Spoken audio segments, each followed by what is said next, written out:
Hello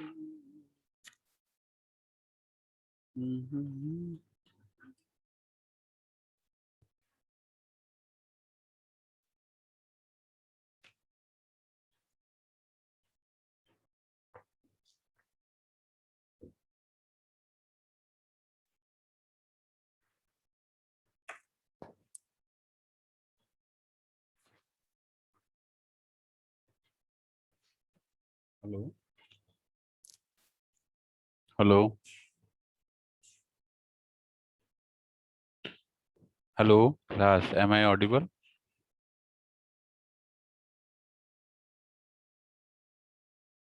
hello class, मेरी आवाज आ रही है? बेटा आवाज आ रही है? यस सर, आ रही है, अब आ रही है सर। अच्छा ठीक है। Good afternoon class. Good afternoon sir. तो ट्यूट हम लोग को डिस्कस करना है आज, ठीक है। जो प्रीवियस ट्यूट है उसमें हम लोगों ने अभी प्रीवियस टर्न पे क्या क्या डिस्कस कर लिया था, कोई बताएगा? What we have discussed on previous turn. Tute में हमने क्या क्या क्वेश्चन डिस्कस कर लिए थे? थर्ड ट्यूट आई थिंक चल रही है हमारी, ठीक है। क्यों बेटा, थर्ड ट्यूट चल रही है?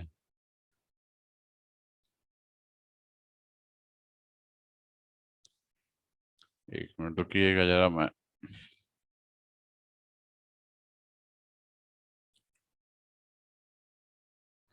ये सभी को दिख रहा है? Is it visible?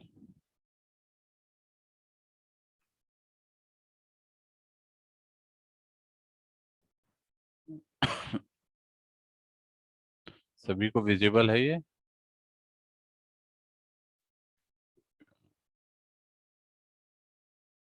Okay, so we are talking about the third tute. I'm just sharing you the file again. Just confirm me which questions we have covered. Clear? Of tutorial 3. बताइए बेटा, कौन कौन से क्वेश्चन हो गए हैं? Vishal, Vishal Chaudhary. Yes sir. ट्यूट hello. Third हम लोग, हाँ बेटा, ट्यूट थर्ड डिस्कस कर रहे थे पिछले टर्म पे। Yes sir. कौन कौन से यस सर। क्वेश्चन हो गए हैं? ट्यूट सर मैं हमने केवल ओपन, सिक्स तक तो हमने कर ही लिया था सर। ऊपर से सिक्स अपने क्लासरूम में करवाया था 72 वाला। हाँ हाँ हाँ, 72 plus. Yes sir. Third third वाला कर 8th लिए थे? मेरे ख्याल। थर्ड वाला, थर्ड।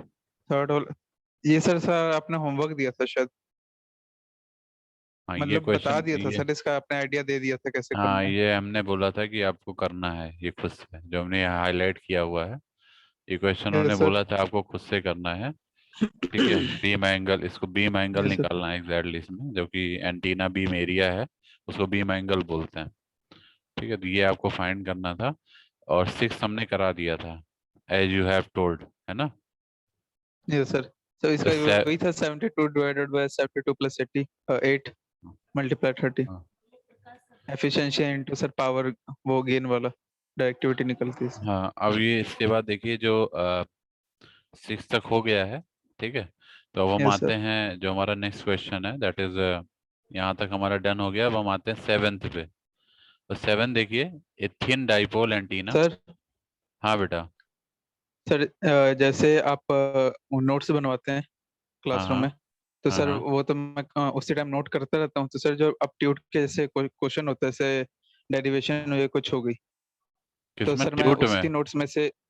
ये सर। तो ट्यूट जैसे आपका नोट्स लास्ट। नोट्स नोट्स भी हमने शेयर किया हुआ है ना, सारे नोट्स शेयर किए ये हुए सर हैं। नहीं, आपने तो शेयर हाँ किए हैं सर। मैं वैसे बात करूँ कि मैं अपनी कॉपी पे जो लिखता हाँ हूँ, हाँ नोट्स बनाता हूँ, हाँ हाँ तो सर उसमें जो अपट्यूड के क्वेश्चंस होते हैं ऐसे डेरिवेशन टाइप, तो सर मैं उन्हीं हाँ। का वो पे क्लिक करके उसे सर ट्यूट में अटैच कर देता हूँ।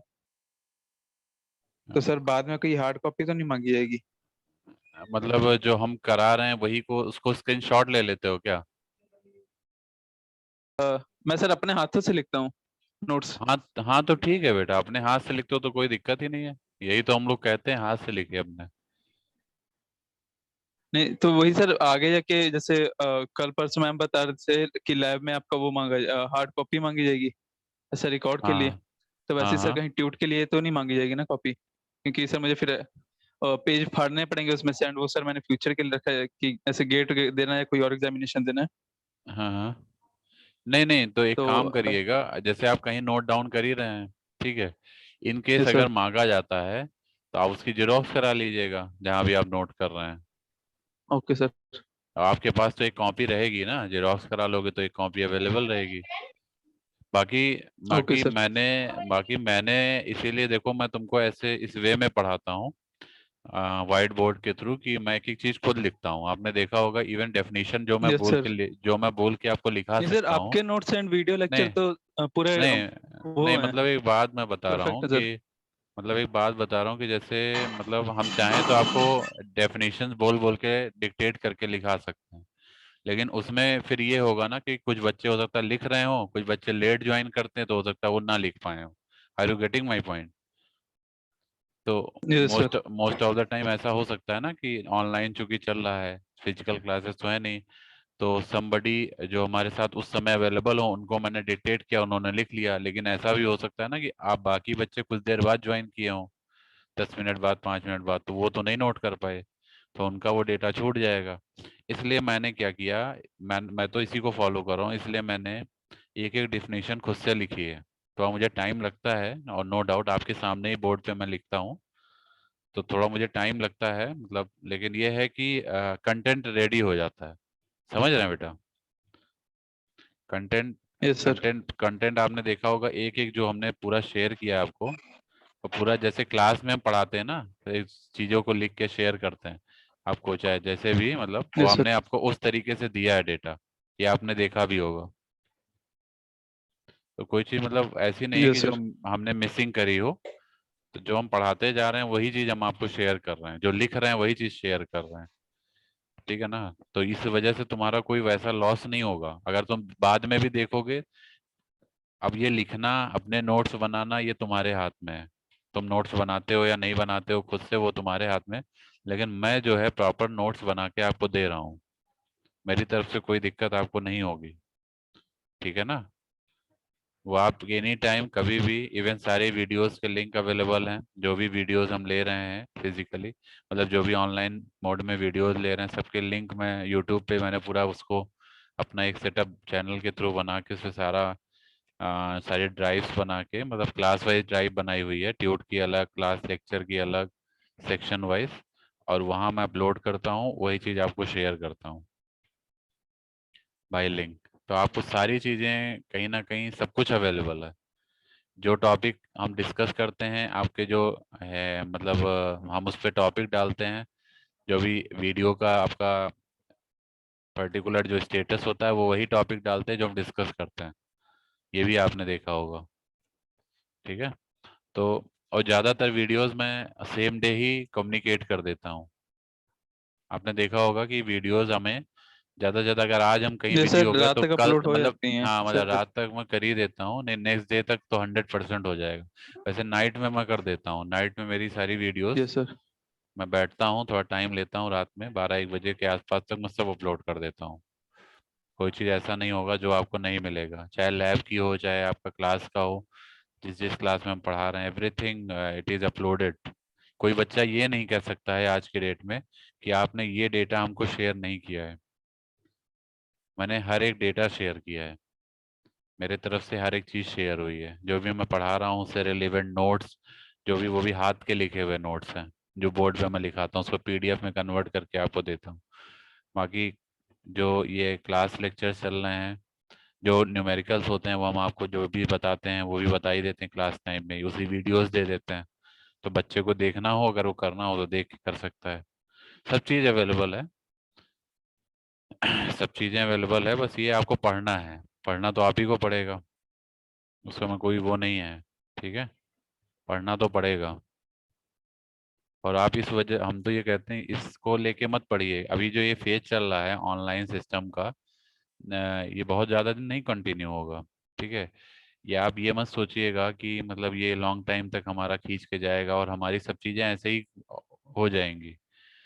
हो सकता है आपका कोर्स करिकुलम ऐसे गुजर जाए, जो भी कॉलेज का करिकुलम है या यूनिवर्सिटी का करिकुलम, उसके अकॉर्डिंग आप पास हो जाएंगे, लेकिन आफ्टर दैट आपका क्या होगा, ये आपको सोच के चलना है ना। कुछ बहुत सारे बच्चे हैं जो एमटेक की तरफ जाएंगे, बहुत सारे बच्चे आपका हायर स्टडीज में जाएंगे या तैयारी करेंगे।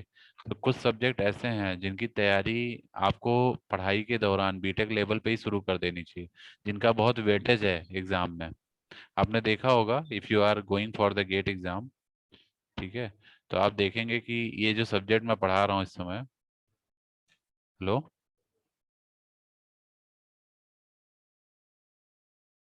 हेलो बेटा, आवाज आ रही है? Yes sir. कुछ सब्जेक्ट ऐसे होते हैं जिनका बहुत वेटेज होता है, ठीक है। तो मेरा ये कहने का मतलब है कि आपको भी प्रॉपर उसको वैल्यू देनी पड़ेगी। इसको बहुत सीरियस नोट पे ये मेरी बातों को समझिएगा। ये जैसे ये सब्जेक्ट है, अब तो एंटीना और ईएमएफटी में, एंटीना और ईएमएफटी को मिक्स करके एक सब्जेक्ट बना दिया। पहले ईएमएफटी सेकेंड ईयर में चलता था, एंटीना थर्ड ईयर में चलता था, इंडिविजुअल सब्जेक्ट सर था। अभी जो हाँ आपने सेकंड यूनिट पढ़ाई है ईएमएफटी, हाँ ये हाँ। तो सर मेरे ख्याल गेट से हटा दिया गया ना। इस बार गेट से हट गया है? मुझे पता नहीं है। क्योंकि सर इसमें नहीं नहीं सर, मतलब पूरा नहीं हटा है इसका, पूरा जैसे नहीं जो हटेगा बेसिक मतलब, हाँ हो सकता है कि जैसे जो कोऑर्डिनेट सिस्टम है उससे क्वेश्चन आते हैं। जो कोऑर्डिनेट नहीं सर सिस्टम वो हमने तो आपको है ही पढ़ाया सर, है, वो तो वेक्टर इलेक्ट्रोमैग्नेटिक। कैलकुलस, हाँ हाँ हाँ वेक्टर कैलकुलस हो गया, वो तो सर वो तो आएगा ही आएगा। हाँ पर हाँ ऐसे जैसे सर जो एम्पियर सर्किट लॉ हो गया या कुछ भी, मतलब जो हम 12th क्लास में पढ़े हैं, बायोट हाँ हाँ सेवर्ट लॉ हो गया सर, हाँ इस पे हाँ तो ऐसे हो रही थी कि शायद ये इतना नहीं पूछा जाता। मेन सब वेव प्रोपागेशन है, उससे हाँ काफी हाँ। ज्यादा पूछा जाता है। वे प्रोपगेशन आपकी 5th यूनिट है, वो पढ़ाएंगे हम। Yes sir. उसमें से काफी क्वेश्चन कवर होता है वेव प्रोपगेशन से, जो डायरेक्ट क्वेश्चन आते हैं, ठीक है, डायरेक्ट क्वेश्चन पेपर में आते हैं। जैसे वेव प्रोपगेशन हो गया, इवन जो यस सर। एंटीना, अभी आप एंटीना का जो फंडामेंटल वाला चैप्टर पढ़ रहे हैं, ये वाला जो चैप्टर है, इससे बहुत क्वेश्चन आते हैं। Getting my point? ये जो फंडामेंटल वाली यूनिट चल रही है ना, इसमें से बहुत क्वेश्चन आते हैं। तो इसको यस भी सर। आप अच्छे से करिए। अब ये, हालांकि अब तो ये यूनिट में खत्म कराने वाला हूँ, लेकिन जितना मैंने पढ़ाया है, जैसे बीम एफिशिएंसी हो गया, इन सब पे क्वेश्चन आ जाते हैं। डायरेक्टिव गेन हो गया, ऐसे क्वेश्चन डायरेक्ट आ जाते हैं। आपको फार्मूले पता है, आप डायरेक्टली निकाल सकते हो। अगर नहीं पता है तो आप नहीं निकाल पाओगे, ठीक है। तो मतलब बहुत टफ क्वेश्चन नहीं आते हैं, क्योंकि कुछ ऐसे सब्जेक्ट हैं जो बच्चे, मतलब जो बहुत ज्यादा फोकस नहीं कर पाते हैं, तो उसमें क्या होता है कि इजी क्वेश्चन भी वो अटेम्प्ट नहीं कर पाते हैं, तो उसके उस केस में थोड़ी प्रॉब्लम होती है, ठीक है। जैसे एंटीना है, ईएमएफटी है, ये थोड़ा एक बच्चों में फोबिया भी है कुछ सब्जेक्ट का, ठीक है, कि ये हमारे लिए बहुत ही टफ चैलेंज है, इसको क्लियर करना एक मतलब माइंडसेट हो जाता है। नहीं सर, ए, अपने थोड़ा डिपार्टमेंट का तो सर गेट आते भी टफ है। मैं वही से नहीं सर आता, 25 नंबर, आता 26 है नंबर बेटा। का टफ रहता है। हाँ तो वही देखिए सर, क्योंकि सर 15 नंबर का तो 13 नंबर का मैथमेटिक्स होता है और 15 नंबर का हाँ रीजनिंग, वो जनरल एप्टीट्यूड हो गया। सर हाँ हाँ 27 नंबर यही होते हैं। तो सर हाँ, ये भी बिल्कुल थोड़ा बिल्कुल। बाकी कंपैरिजन के तो थोड़ा टफ ही रहता है। 127 ही का टफ क्यों रखते? नहीं नहीं, बिल्कुल एंड सही सर बात है उसके आपकी। बाद एक्चुअली इनका जो एप्टीट्यूड है वो भी एक अच्छे लेवल का एप्टीट्यूड होता है। ये ये मान के सर चलिए बाकी आप जो ब्रांच हो गए सर बैंक उनसे पीओ थोड़ा। वगैरह के लेवल का रहता है, ये मान के चलिएगा। Yes sir. हाँ मतलब क्लर्कियल लेवल नहीं, पीओ लेवल के ये अपने एप्टीट्यूड सेट करते हैं। एसबीआई पीओ वगैरह का या आरबीआई का एग्जाम वगैरह होता है, उस लेवल के ये एप्टीट्यूड देते हैं, क्योंकि लिमिटेड एप्टीट्यूड क्वेश्चन रहते हैं, ज़्यादा तो रहते नहीं है। तो वो जो यस सर। देते हैं ना, वो बहुत ही मतलब प्रॉपर तरीके के एप्टीट्यूड होते हैं, ठीक है। अच्छी तैयारी करेंगे एंड तभी सर है, जो क्योंकि अपनी फर्स्ट इसीलिए इनका यूनिट है वो कट तो ऑफ। सर मैथमेटिक्स के अंदर ही कवर हो जाती है, हाँ हाँ वेक्टर बिल्कुल कैलकुलस बिल्कुल। के। हाँ मतलब जैसे जो आपका जैसे मैथमेटिक्स का पार्ट है, मैथमेटिक्स, अब जब आप कोर ब्रांच पढ़ना शुरू कर देते हैं, तो कहीं ना कहीं मैथमेटिक्स से आप दूर होना शुरू हो जाते हैं। एज ए मैथमेटिक्स कोई सब्जेक्ट नहीं पढ़ते हैं, आपको ही पता है, yes sir. Third year third semester के बाद। तो इस वजह से उसका टच जो है ना, इंसान छोड़ करके मतलब हम लोग के हाथ से जाने लगता है, ठीक है। वो इतना इफेक्टिव नहीं रह जाता मैथमेटिक्स। वो एक्चुअली एज ए सब्जेक्ट में आपको कहीं ना कहीं दिखेगा, क्योंकि मैथमेटिक्स तो हर जगह इन्वॉल्व है, इंटीग्रेशन, डिफरेंशिएशन, ठीक है, everything is involve yes over sir, here, even की बट सर जब हम फोरियर करते हैं या लाप्लास करते हैं, वो तो सिग्नल वो भी सिस्टम में आपने मैथमेटिक्स के काफी, अंदर ही है। हाँ हाँ, यस वो भी सर। मैथमेटिक्स के अंदर भी आता है और सब्जेक्ट में भी कवर होता है, सिग्नल सिस्टम में भी। Yes sir. हाँ, वो तो मतलब दोनों तरह से कवर होगा, वो मैथमेटिक्स का भी पार्ट है और उसका भी पार्ट है। ठीक है, अब जैसे आप मैट्रिक्स है, मैट्रिक्स हो गया, ठीक है, डिटर्मिनेंट हो गया, ये सब मैट्रिक्स वैट्रिक्स जो है ये आप ऐसे ऐसे कहीं कहीं नहीं पढ़ेंगे आप सब्जेक्ट में। ज़्यादा से ज़्यादा नेटवर्क में पढ़ लिया होगा आपने थोड़ा बहुत मैट्रिक्स का पार्ट, ठीक है। बाकी मतलब हमें नहीं लगता ऐसे जो आपने कहीं मैट्रिक्स से रिलेटेड कोई चीज़ें पढ़ी होंगी किसी सब्जेक्ट में, कोई कैलकुलेशन ऐसी एज सच, ठीक है। लेकिन वो एज ए मैथ में वो आता है टॉपिक, आपको पता है, ठीक है। तो कहने का मतलब यही है कि मतलब हम उस चीज़ से टच में नहीं रहते हैं। लेकिन ये चीज़ें जो है ना, फिर आपके जो कोर सब्जेक्ट है इस पे ज़्यादा फोकस किया जाता है। तो कोर सब्जेक्ट में भी जैसे आपने सेकेंड ईयर में कुछ कोर सब्जेक्ट पढ़े हैं, जैसे सिग्नल सिस्टम हो गया, ठीक है। इसके अलावा अब इलेक्ट्रॉनिक डिवाइसेस एंड सर्किट हो गया, ईडीसी, ठीक है, ये भी हमने पढ़ाया था अभी पीछे। एडीसी हो गया, इसके अलावा आपका नेटवर्क एनालिसिस एंड सिंथेसिस हो गया, ठीक है। आप थर्ड ईयर में आपका चूंकि जैसे कुछ एंटीना और कुछ ये मेन रह भी गए हैं। है। जैसे एनालॉग वाला सर, वो हमारा एनालॉग हो गया जैसे। हाँ तो एनालॉग वाला तो सर हमारा ऑनलाइन हुआ था, कम्युनिकेशन हमारा ऑनलाइन हुआ था। हाँ तो हाँ, ये सब ये ये वाले सर भी इतने अच्छे इम्पोर्टेंट से है, हाँ। प्रिपेयर हो नहीं पाए, हाँ जैसे हाँ, ये और बात कवर तो। भी नहीं हो पाए सर। नहीं, ऑनलाइन में भी ये है कि डिपेंड करता है ना पर्सन टू पर्सन चीजें, कि कौन कितना मतलब इफेक्टिवली इसको कर रहा है, डील कर रहा है, जी ठीक सर। है। जैसे अब कोई फैकल्टी है, अगर वो उसको उस पर्पज से पढ़ा रही है, केवल ये नहीं कि आपको एकेटी में पास कराना है, उस पर्पज से नहीं, आपको जैसे जो नॉलेज दे रही है ना वो इस वे में दे रही है कि आपको आगे कॉम्पिटेटिव एग्जाम के लिए भी आपका इंटरेस्ट वो डेवलप हो। एक तो ये तरीका होता है पढ़ाने का। एक होता है केवल हम एकेटीयू के रिगार्डिंग पढ़ा रहे हैं, आपको केवल ऊपर ऊपर से चीजें बता दिया, आपको पास हो जाना है, क्योंकि एकेटीयू में इतने लिमिटेड बहुत हाई फाई क्वेश्चन तो आएंगे नहीं, लिमिटेड टाइप के क्वेश्चन आते हैं, ठीक है। तो एक वो तरीका होता है, जैसे हम लोग ट्यूट वगैरह बनाते हैं, तो ट्यूट में भी जो हमारे क्वेश्चंस होते हैं, मैं तो जनरली ऐसा करता हूँ, मैं कुछ गेट ओरिएंटेड भी क्वेश्चन डालने की कोशिश करता हूँ, जो आपके लिए वहाँ पे भी सपोर्ट मिले, ठीक है। इसीलिए मेरे क्वेश्चन भी थोड़ी क्वेश्चनरीज भी ज़्यादा रहती हैं। आपने देखा होगा मैं 15-16 क्वेश्चन के आसपास डालता हूँ, इसमें भी देखिए 16 क्वेश्चन है करीब, ठीक है। तो मतलब कुछ इस तरीके से बनाने की कोशिश करते हैं कि मतलब जिससे आपके लिए वो हेल्पफुल हो, समझ रहे हैं बेटा।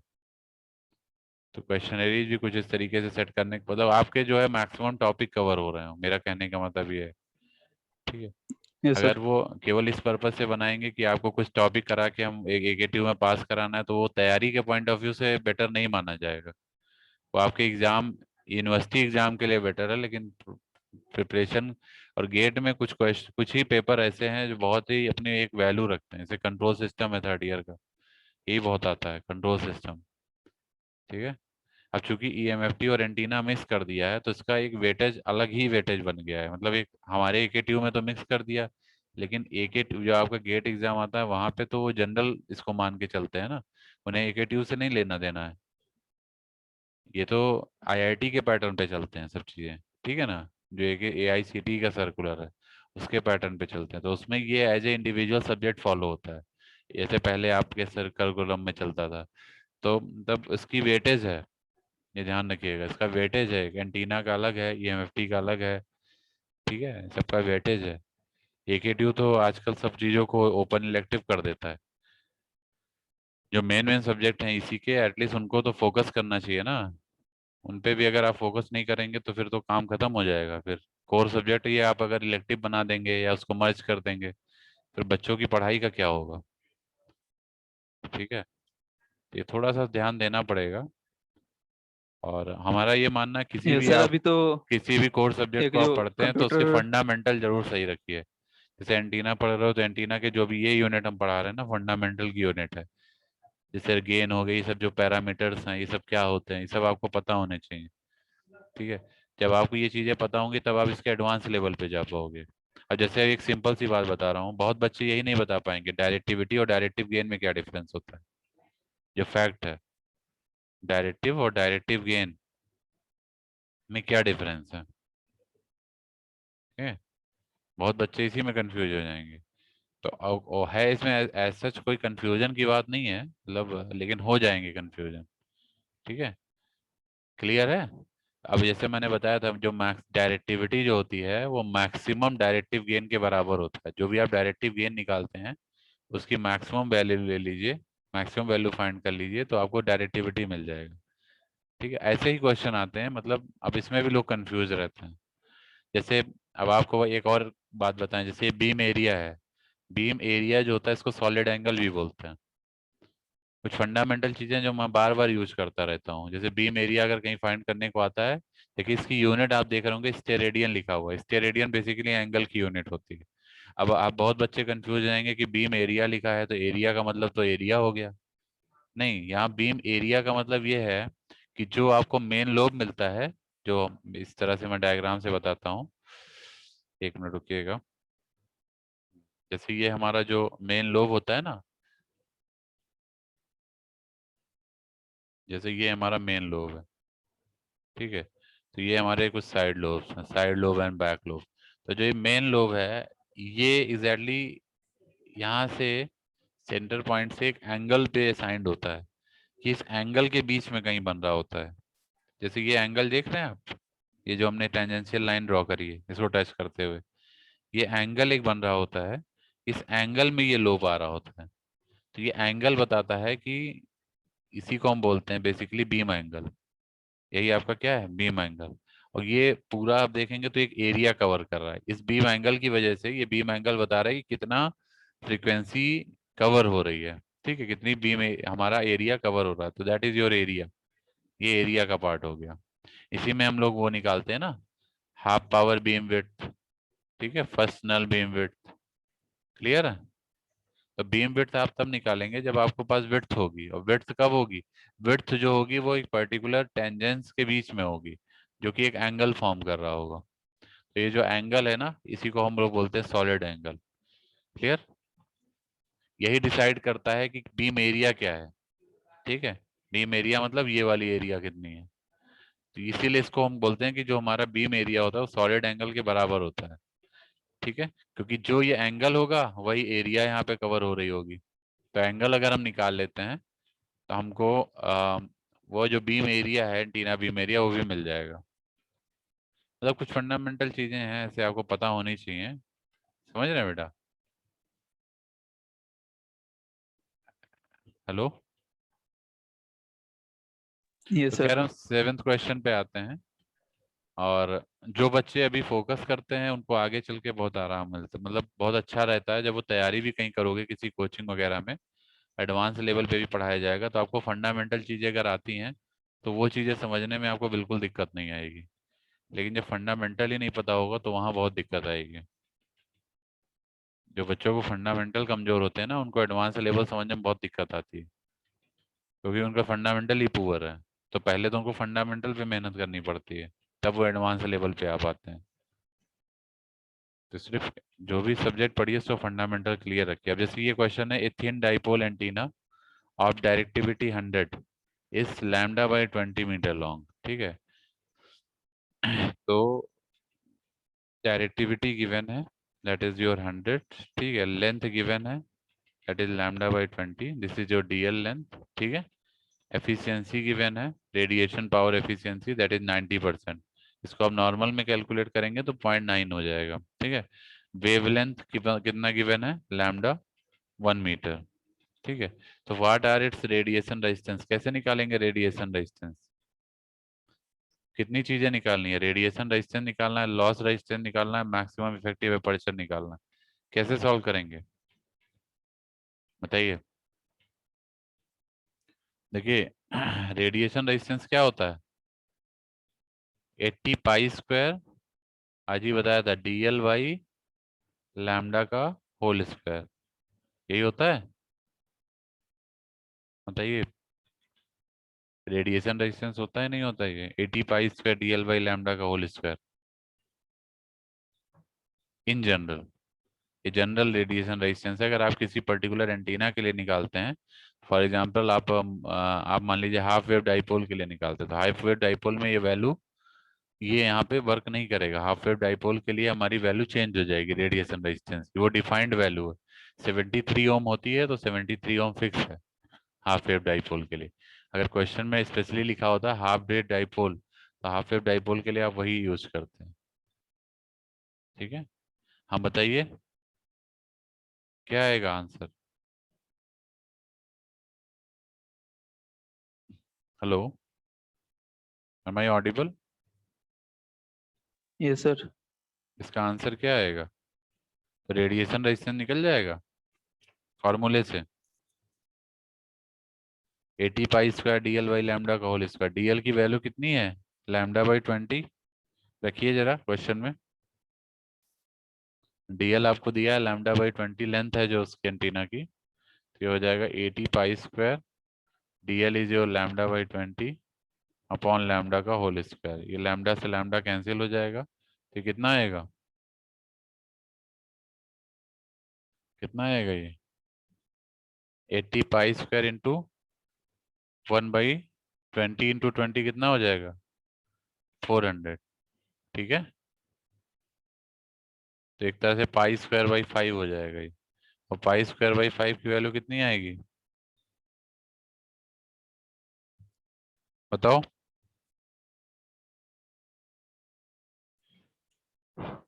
कोई भी बताइए, जो भी सॉल्व कर रहे हो क्वेश्चन।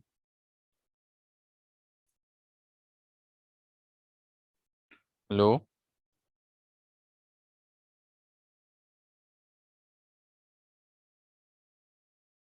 कोई भी नहीं सॉल्व कर रहे हैं?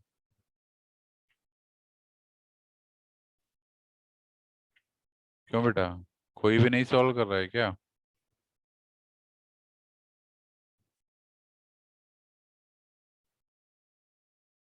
ये देखिए हमने एक क्वेश्चन कराया भी है। 1.97 हाँ कितना? 1.97। सर पाई स्क्वायर बाय 5 ना। हाँ, ये ओम में यस आ सर। जाएगा। ठीक है, रेडिएशन रेजिस्टेंस ये ओम में आ जाएगी वैल्यू 1.97। और जब रेडिएशन रेजिस्टेंस आ गया तो आप लोग एफिशिएंसी, आपको पता है क्या लॉस रेजिस्टेंस निकाल सकते हैं? बिल्कुल निकाल सकते हैं, क्योंकि रेडिएशन एफिशिएंसी क्या होता है? Radiation resistance upon radiation resistance plus loss resistance. ठीक है, एफिशिएंसी आपको गिवन है 90%, तो इसको आप नॉर्मल में रखेंगे तो 0.9 हो जाएगा। 0.9 is equal to 1.97 by 1.97 plus loss resistance. 62, 63, 64, 65, 66, 67, 68, 69, 70, 71, 72, तो 73, लॉस रेजिस्टेंस 74, कितना आएगा बेटा? 76, 77, 78, 79, 80, 81, 82, 83, 84, 85, 86, 87, 88, 89, 90, हेलो,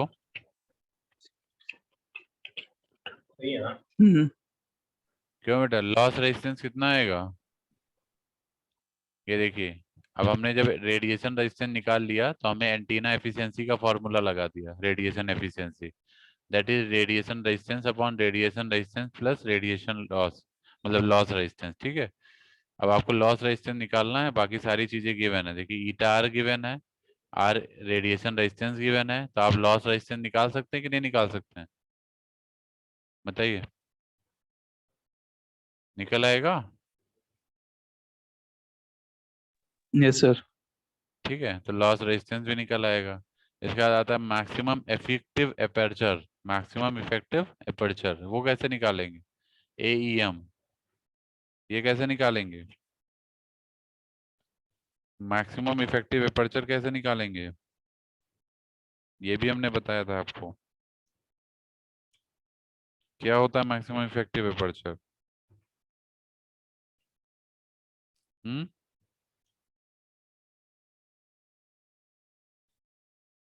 बताओ। मैक्सिमम इफेक्टिव एपर्चर क्या होता है बेटा?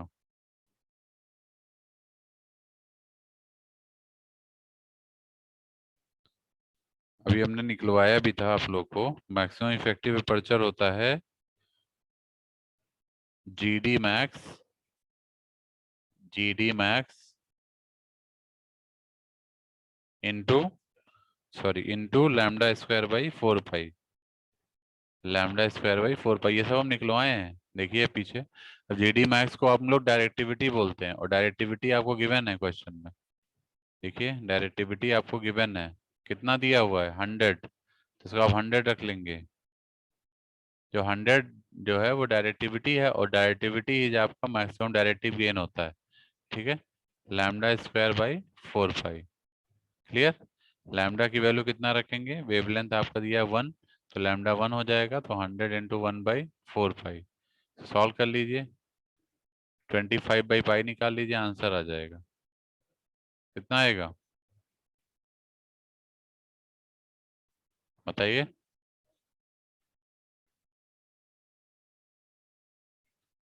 25/3.14 कितना आएगा? ये जितने फॉर्मूले आप देख रहे हैं सब मैंने नोट्स में मेंशन किए हुए हैं। 7.96। सो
हाँ बेटा, कितना आ रहा है?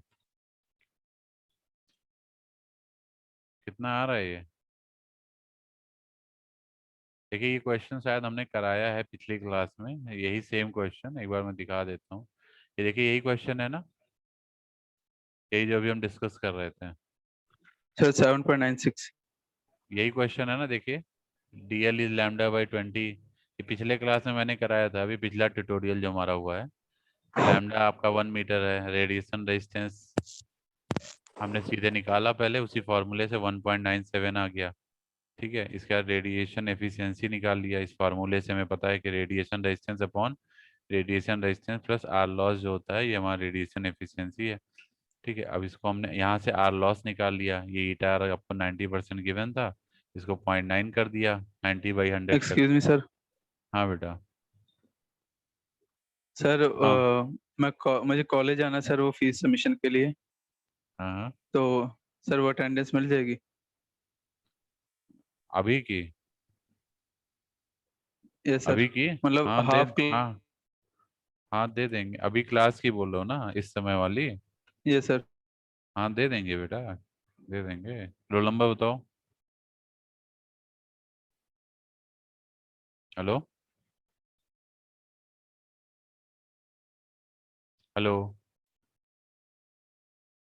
Yes sir. रोल नंबर क्या है, रोल नंबर बताइए। सर 144, विशाल चौधरी। ठीक है ठीक है, जा, जा सकते हैं, अगर आपको लीव करना है लीव कर सकते हैं, हम दे देंगे attendance। Okay, thank you sir. ठीक है ठीक है। तो यहाँ पे डायरेक्टिविटी हमारा ये गिवन है, सर मेरी डायरेक्टिव। अटेंडेंस नहीं हुई है। अभी अटेंडेंस मैंने लिया ही नहीं बेटा, अभी क्यों परेशान हो, उसका कुछ इशू है इस वजह से मैंने उसको अलाउ किया है। देखिए, डायरेक्टिविटी जो होती है मैक्सिमम डायरेक्टिव गेन के बराबर होता है, और GD मैक्स, फिर हमने AEM means effective maximum effective aperture वाला फार्मूला यूज किया, that is GD max into λ²/4 pi. और GD मैक्स की वैल्यू हमने रख दिया 100, क्योंकि 100 इसलिए रखा क्योंकि मैक्सिमम डायरेक्टिव गेन जो है डायरेक्टिविटी के बराबर होता है, ये हमें पता है। जिसको 100 रखा, λ²/4 पाई किया, हमें आंसर ये मिल गया। ठीक है, इस तरीके से ये क्वेश्चन हमारा सॉल्व हो गया। इसके बाद नेक्स्ट क्वेश्चन है इसी हमारा इसी में, वो है ट्यूट, मैं ट्यूट शेयर कर रहा हूँ फिर से। देखिए, 7th हो गया, 8th पे आते हैं। Maximum current carried by lambda by 40 antenna is 125 ampere. Calculate the power radiated by antenna, radiation resistance and efficiency if loss resistance is 1 ohm. बिल्कुल सिमिलर क्वेश्चन है, इसको मैं आप लोग को खुद से करना है, इसको मैं नहीं बताऊंगा, बिल्कुल इसी तरह से ही ये क्वेश्चन है। मैक्सिमम करंट दिया हुआ है IM, ठीक है, तो मैं आपको थोड़ा सा हिंट दे देता हूँ। देखिए ये मैक्सिमम करंट आपको गिवन है, सॉरी ये 125 एम्पियर, ठीक है। और जो लेंथ है, लेंथ मीन्स DL, वो आपको गिवन है लैम्डा बाई 40 मीटर, ये एंटीना की लेंथ है, ठीक है। पावर कैलकुलेट करना, रेडिएटेड पावर, तो रेडिएटेड पावर जो होती है IRMS स्क्वायर इंटू R होती है, ठीक है, रेडिएशन रेजिस्टेंस, ठीक है। तो रेडिएशन रेजिस्टेंस भी आपको निकालना पड़ेगा क्योंकि लॉस रेजिस्टेंस आपको गिवन है, तो इससे रेडिएशन रेजिस्टेंस भी हम निकालने की कोशिश करेंगे, ठीक है। तो पहले तो पावर रेडिएटेड निकालना, तो पावर रेडिएटेड निकालने के लिए IM square IRMS square into R radiation हो जाएगा। और IRMS स्क्वायर की बात करेंगे तो IRMS होता है IM बाई √2, मैक्सिमम करंट का अपॉन √2 का whole square into radiation resistance. IM आपको गिवन है 125 अपॉन √2 का whole square into radiation resistance, ये आपका आ गया रेडिएटिव पावर, ठीक है। अभी भी देखिए हमें रेडिएशन रेजिस्टेंस नहीं पता है, इसलिए हम ये नहीं निकाल पा रहे हैं, ठीक है। तो अब हम देखते हैं कि क्या हम ये निकाल पाएंगे किसी तरीके से। एफिशिएंसी, एफिशिएंसी क्या होता है, radiation resistance upon radiation resistance plus loss resistance. क्या हुआ, बस तुरंत आ रहा है, 5 मिनट में, 5 मिनट कहाँ, वहीं केबिन।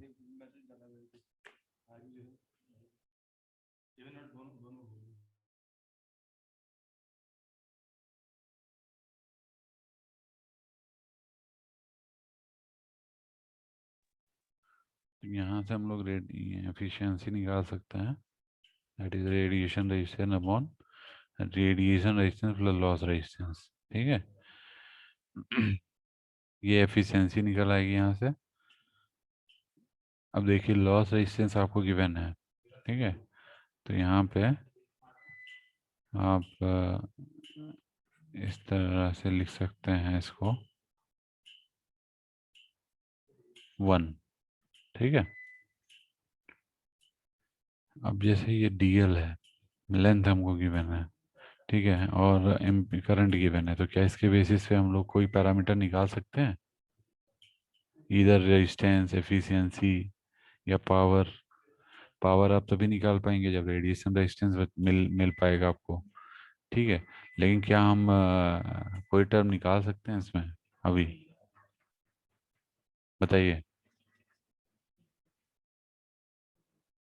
रेडिएशन रेजिस्टेंस अगर हम देखें, जो हम रेडिएशन रेजिस्टेंस की बात कर रहे हैं, ये अगर हम देखें तो इसका फार्मूला हम निकाल सकते हैं। रेडिएशन रेजिस्टेंस होता है 80 pi square DL by lambda का होल स्क्वायर, ठीक है।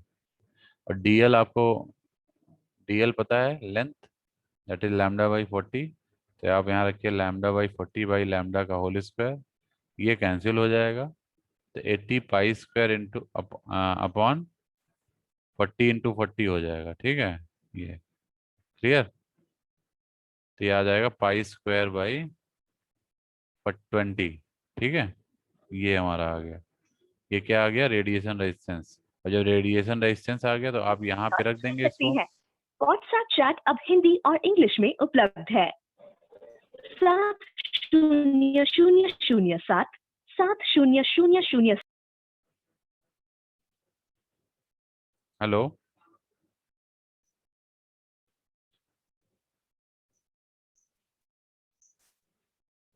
बेटा सभी लोग अपना माइक प्लीज म्यूट रखा करिए, ठीक है, पढ़ाते वक्त। आपका वर्तमान डेटा बैलेंस